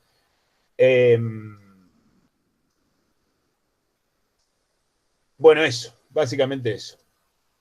Después vamos a retomar el tema de los tobillos, porque en Esmé hay otra referencia y en otros cuentos también respecto a los tobillos, ¿no? Como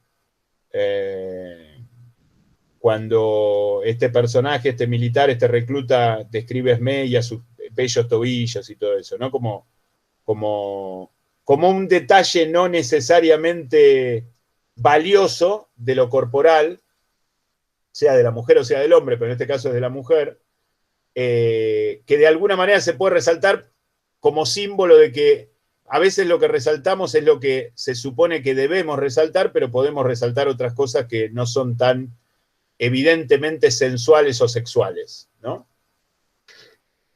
Bueno, con respecto al tema de Esmé, para ir cerrando, ya son 7:10,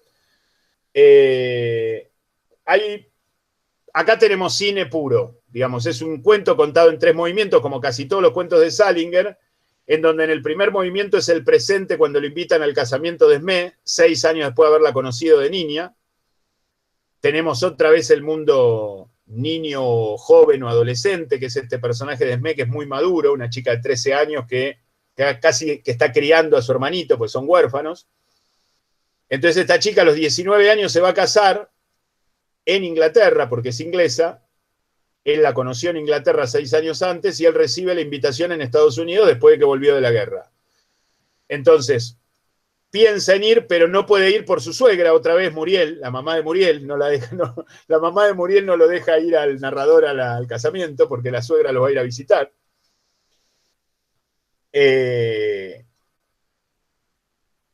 Entonces nos narra cómo conoció a esta chica 6 años antes, en un descanso, en unas operaciones militares que estaba haciendo, sale a caminar y se encuentra un coro, le encuentra a la chica cantando, después se la encuentra en una casa de té y comparten un té juntos y queda admirado con la chica. Se establece un contacto natural de amor, no de pareja, porque hay una diferencia de edad muy importante y no hay ninguna intención en Salinger de eso, pero hay como una cosa muy afectuosa de admiración mutua, de interés mutuo, en donde ella, la chica, le pide que cuando, porque él le cuenta que es escritor o que intenta ser escritor o que en los tiempos libres escribe y quiere publicar y no puede, que cuando pueda le escriba un cuento para ella de amor y sordidez, le dice la chica.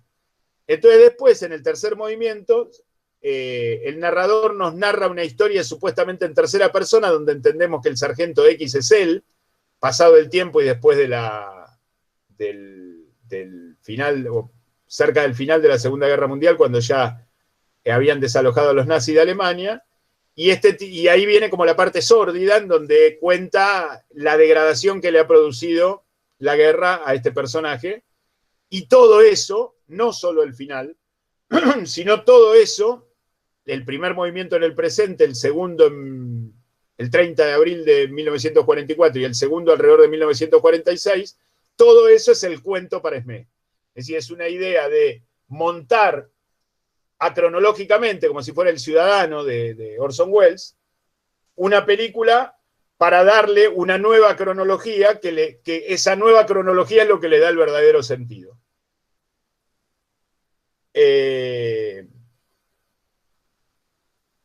Tenemos otra vez el tema de Seymour, porque hay una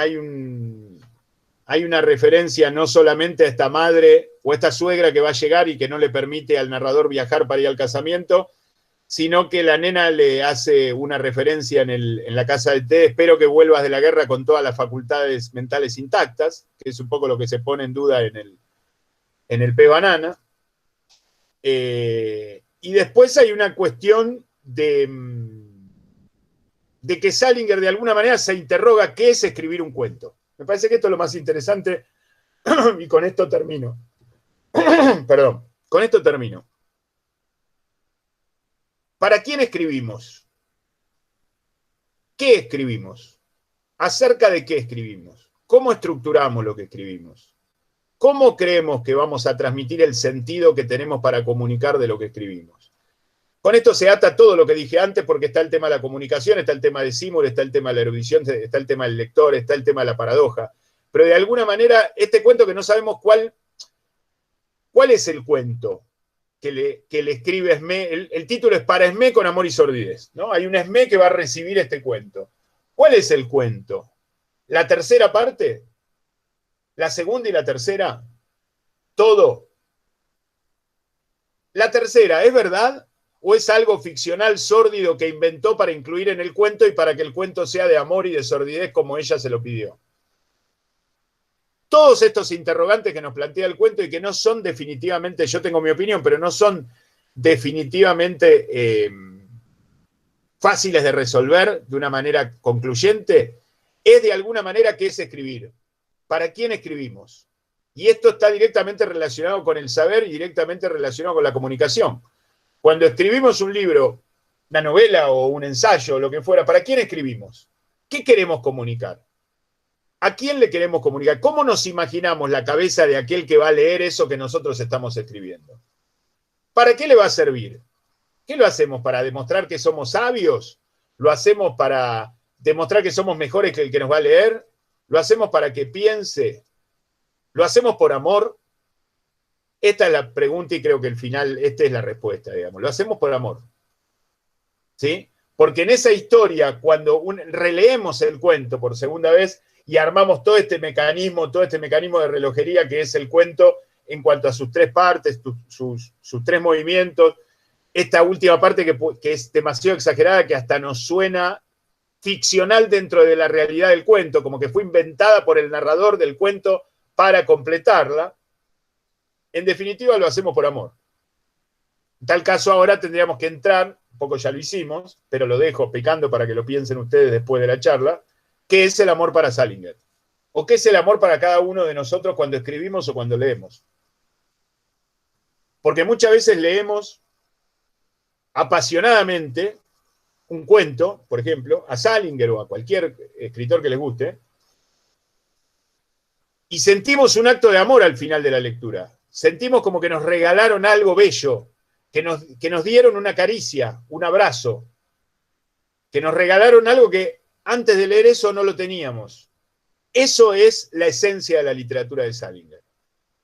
Ese regalo, que es natural, y que si el escritor no se pone filtros, máscaras, como sus personajes, locuras, si no choca árboles, si no se encorseta en su resentimiento, si no se ciega en su erudición, si no se la cree demasiado, no se da cuenta que lo que puede estar haciendo es un acto de amor que puede salvar a un montón de otra gente.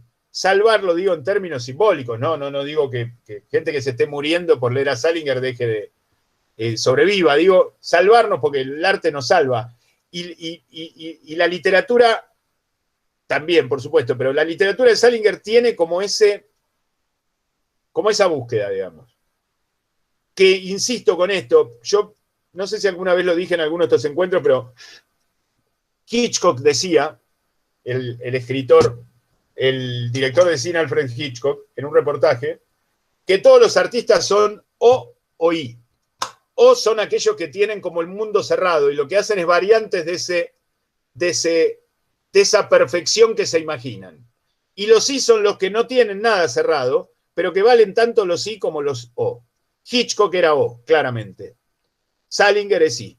Tal vez Hitchcock sea el emblema del artista O, del artista cerrado, del artista perfecto, del artista que pudo imaginarse toda su obra a los 25 años y más o menos se la imaginó como después la hizo. Y Salinger es el que busca sin saber exactamente lo que busca, pero que nos lleva a nosotros a buscar. Y no es más válido uno que otro, no es mejor uno que otro. Porque aparte estoy comparando dos artistas, dos disciplinas distintas. Pero como lo dijo Hitchcock, y Hitchcock se quería poner como ejemplo de O, inclusive lo hace en el reportaje de una manera negativa, como que es rutinario, como que hace siempre lo mismo, como que está condenado a hacer lo que el público espera de él, etc. Pero más allá del contexto de cómo lo dijo, la idea de el artista O y el artista I me sirve mucho porque Salinger es el emblema del artista I. Es alguien que no es que no sabe nada, no es que no le importa nada, no es que no tiene ninguna certeza, sino que tiene algunas certezas que tienen que ver con lo espiritual, pero que no se concretizan porque donde se concretiza siempre aparece el polo opuesto. Está Eloís, pero está Grace. Está el niño, pero está el adulto. Está Muriel enamorada, pero está enamorada de Seymour. Está Seymour, que está enamorado de Muriel, pero se suicida en las vacaciones, que son casi una luna de miel. ¿Sí? Está el personaje que tiene un acto de amor maravilloso, pero en la guerra. Está la admiración de los hermanos, pero la admiración del hermano mayor, que era un genio, pero que se suicidó a los 31 años. Está Holden Caulfield, que lleva una vida extraordinaria en 48 horas de su vida, en una de las mejores novelas que he leído, o en la mejor novela que he leído, pero que por momentos es un tarado, digamos, vamos a decirlo así. Esto es Salinger, digamos, esa indefinición en la forma, esa indefinición en la figura, esa indefinición en el argumento y en la caracterización de los personajes, que le da una profundidad a su espiritualidad, para cerrar. En el fondo lo que tenemos que hacer es buscar. En el fondo lo que hace Salinger es buscar. Probablemente hizo eso cuando se fue a vivir al bosque. Lo que quería hacer Hitchcock era rezar, no buscar. O sea, Hitchcock ya sabía el final del cuento y tenía que vivir rutinariamente, ritualmente, rezando, dicho esto entre comillas, la misma película, o más o menos la misma película a lo largo de su vida. Como que cumplía una obligación. Y eso de alguna manera le molestaba a Hitchcock.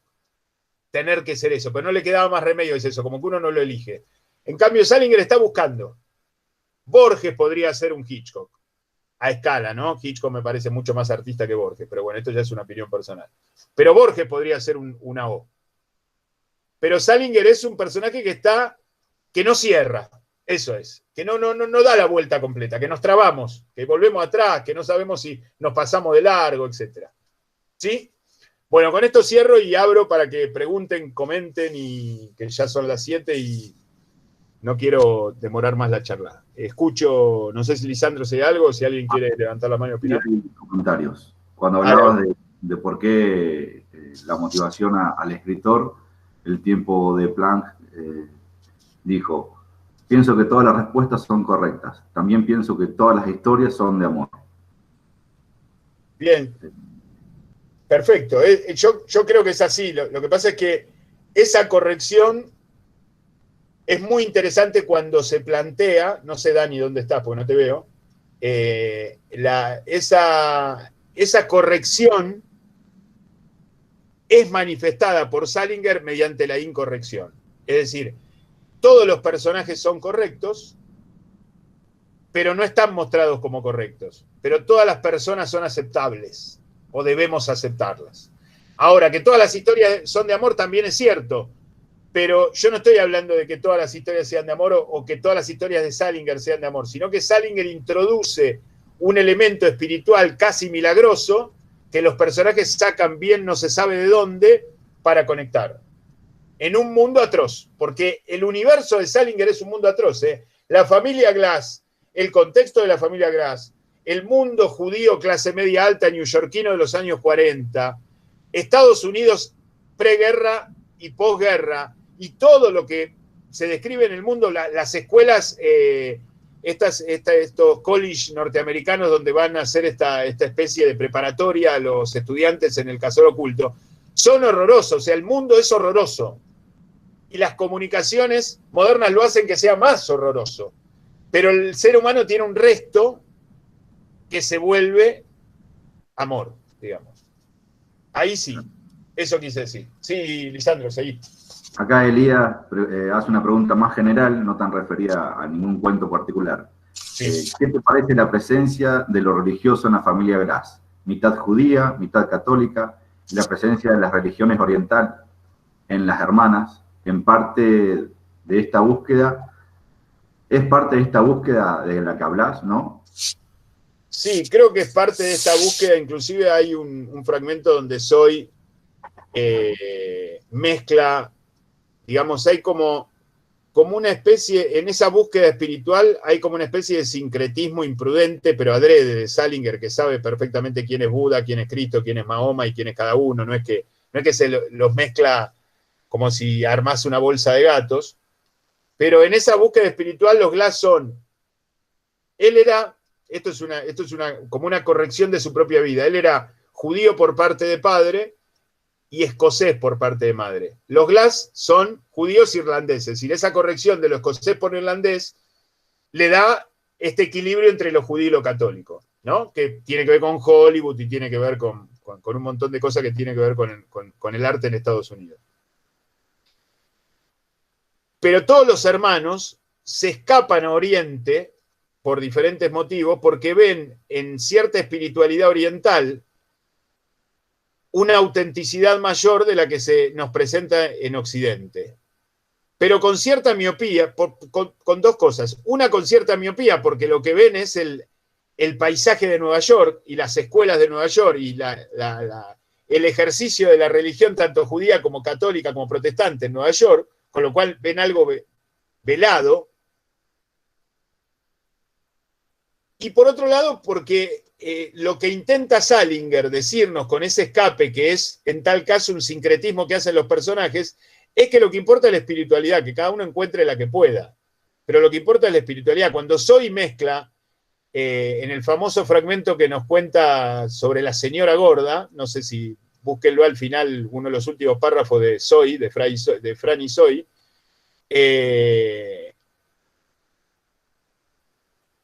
lo que le interesa a Salinger es esa otra cosa que no está y que no se puede concretar. Esa otra cosa que no está, eso fantástico, eso espiritual, puede ser Buda, puede ser Cristo, puede ser el Vedanta, puede ser un mito escandinavo, puede ser un mito griego.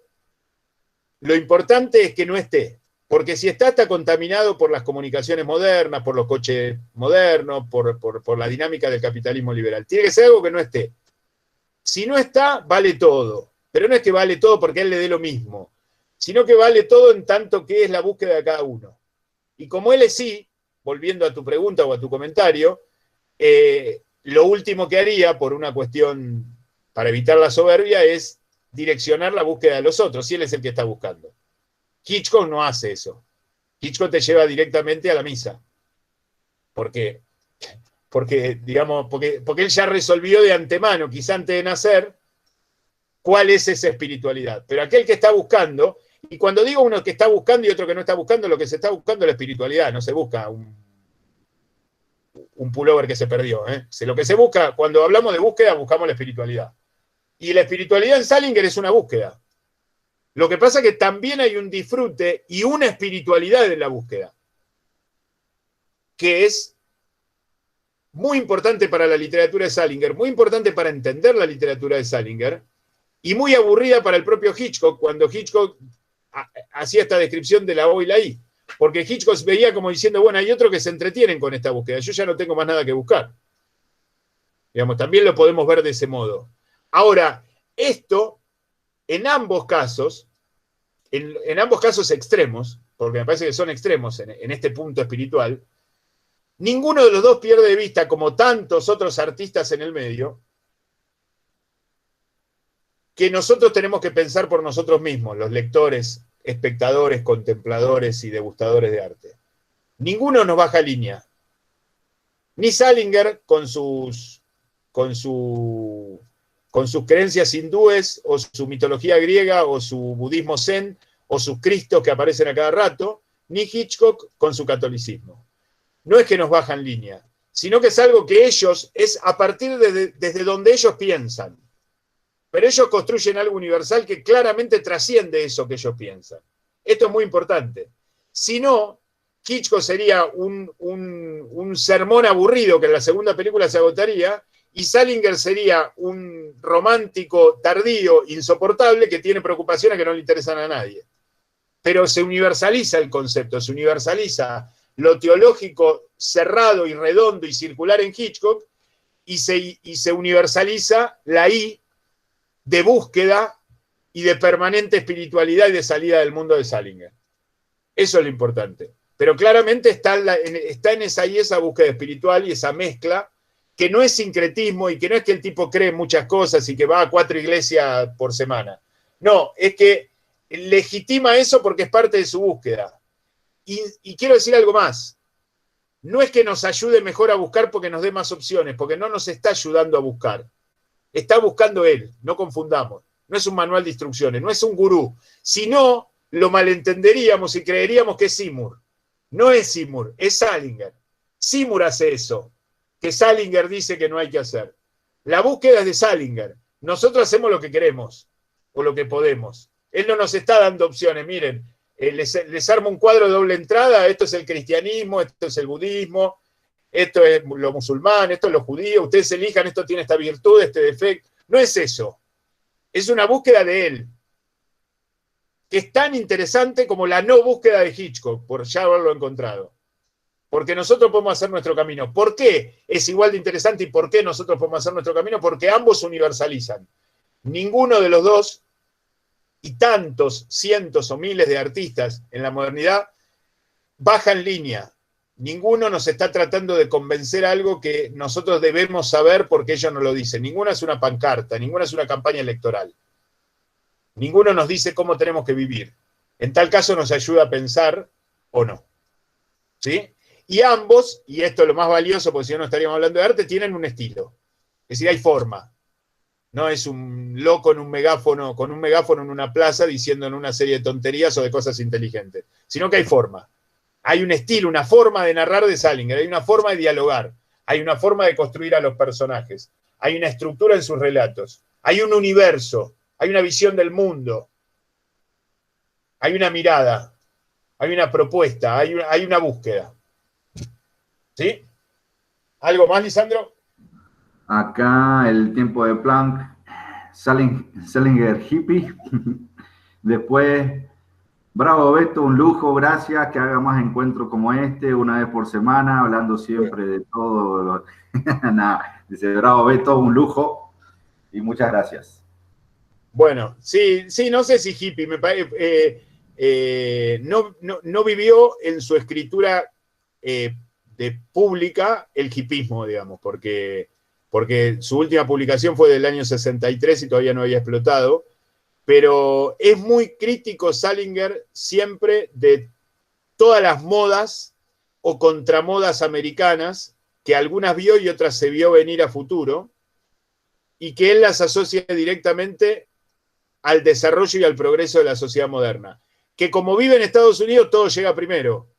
El primer teléfono celular, el primer aire acondicionado, el primer coche último modelo, y el hipismo también, digamos. O sea, tanto la cultura como la contracultura. Nunca Salinger se puso en la postura de contracultura. Era contracultura porque el modo de vida americano es muy criticado. Pero no es que él se embanderaba en eso, sino que en esa búsqueda también se permitía eludir, gambetear las etiquetas. Tanto que un día se fue y no lo encontraron por mucho tiempo.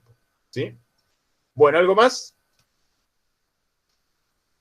¿No, Lisandro? No, nada más. Bueno, gente, muchas gracias a todos. Espero que les haya gustado, que lo hayan disfrutado. Les vuelvo a pedir disculpas por el inconveniente del principio, que me pareció una vergüenza. No nos puede pasar una cosa así que organizamos con un mes de anticipación. Pero bueno, gracias. Y el 22, espero que sin dificultades técnicas, los esperamos para el último del año, que es sobre Edgar Allan Poe. Muchas gracias. Muchas gracias a todos.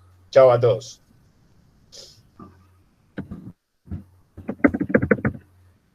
¿Vos estabas grabando, Lisandro?